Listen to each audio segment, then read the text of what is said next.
Dulu, di sebuah kampung kecil pinggir kota, hiduplah seorang anak laki-laki bernama Raka.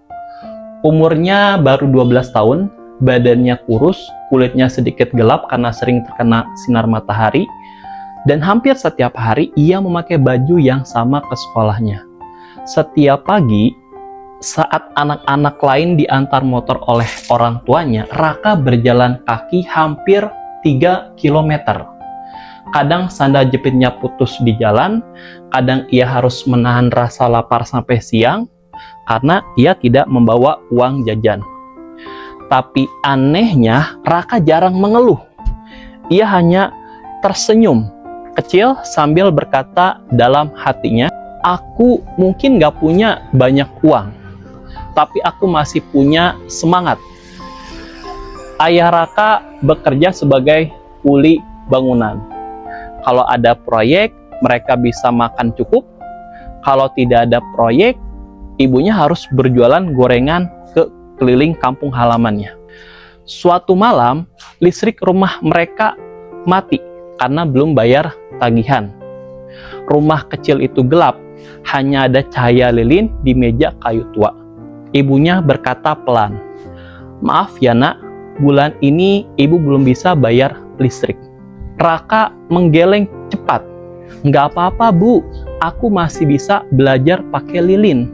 Lalu ia membuka bukunya perlahan. Di luar rumah terdengar suara hujan deras. Atap rumah bocor di beberapa bagian. Ember dan panci diletakkan di lantai untuk menampung air. Tapi di tengah keadaan itu, Raka tetap belajar karena ia percaya satu hal, hidup mungkin berat sekarang, tapi masa depan belum tentu. Besoknya di sekolah, teman-temannya sibuk membahas sepatu baru, handphone baru, dan rencana liburan. Raka hanya diam dan mendengarkan.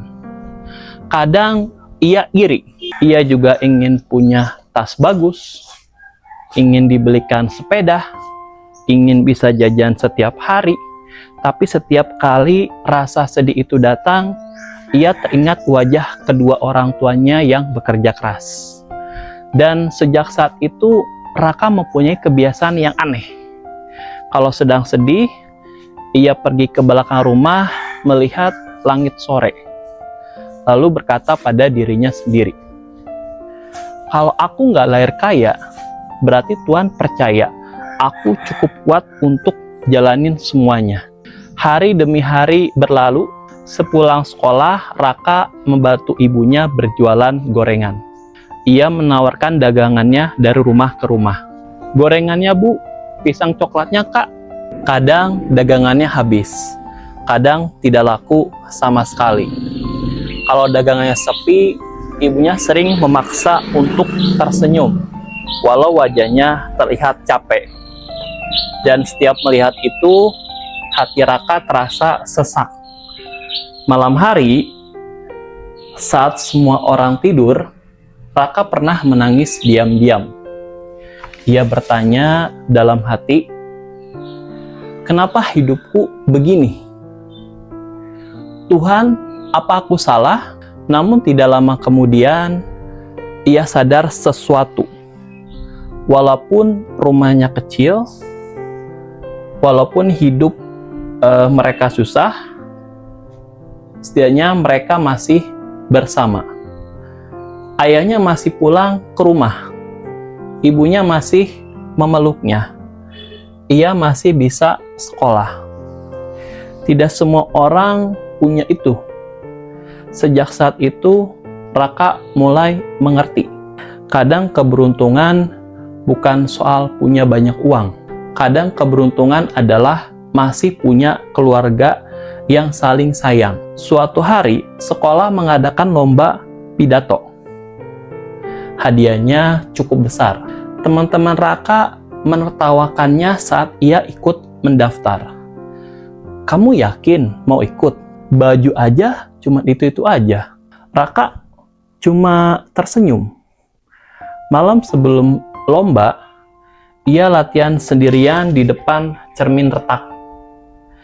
Ia membayangkan dirinya berdiri di panggung besar. Tangannya gemetar, suaranya kadang kecil. Tapi ia terus mencoba. Karena Raka tahu, orang miskin seringkali tidak punya banyak kesempatan. Jadi kalau ada satu kesempatan datang, ia harus berani mengambilnya. Hari lomba tiba. Peserta lain tampil dengan pakaian rapih dan percaya diri. Sementara Raka memakai sepatu yang warnanya sudah pudar. Saat namanya dipanggil, beberapa anak masih meremehkannya. Namun ketika Raka mulai berbicara, semua ruangan mendadak diam. Ia berbicara tentang perjuangan orang tua, tentang mimpi anak kecil yang ingin mengubah nasib keluarganya, tentang hidup yang keras, tapi tidak boleh membuat hati menyerah. Suara Raka bergetar, tapi justru itu yang membuat semua orang tersentuh. Beberapa guru sampai menundukkan kepalanya. Dan di akhir pidatonya, Raka berkata, tidak semua anak lahir dalam keluarga kaya, tapi mungkin Tuhan memberi sebagian anak kecil, tapi mungkin Tuhan memberi sebagian anak hati yang lebih kuat, supaya mereka bisa bertahan lebih lama. Ruangan langsung hening, lalu terdengar tepuk tangan panjang. Hari itu, Raka memenangkan lomba. Untuk pertama kalinya, ia melihat ayahnya menangis. Ayahnya memeluk erat sambil berkata, "Maaf ayah, belum bisa kasih hidup enak." Raka menggeleng sambil ikut menangis. "Ayah udah kasih aku alasan kuat untuk terus hidup." Waktu terus berjalan. Tahun demi tahun berlalu, Raka tumbuh menjadi pemuda pekerja keras. Ia belajar lebih giat dibanding siapapun. Saat teman-temannya menyerah karena gagal sekali, Raka tetap maju. Karena hidup sudah melatihnya sejak kecil. Ia terbiasa jatuh, ia terbiasa kecewa, ia terbiasa susah, dan semua itu diam-diam membuat mentalnya jauh lebih kuat.